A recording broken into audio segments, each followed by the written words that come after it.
Đầm lầy hàng trình mi on đã chít nửa bực ngày bột tì sam sập mùi khai thnu trong năm pi pon ở pay pram ní.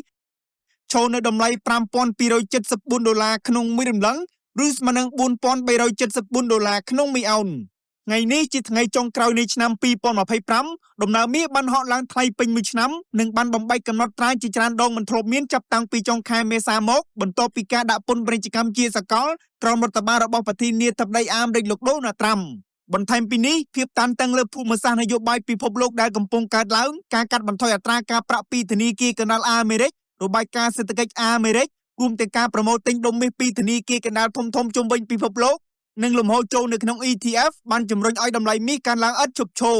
លោកអ្នកអាចតាមដានតម្លៃហាងឈិញមាសអន្តរជាតិប្រចាំថ្ងៃនិងព័ត៌មានសេដ្ឋកិច្ចសំខាន់ៗជុំវិញពិភពលោកនៅលើ Facebook Page និង Channel Telegram របស់ Mastercard Academy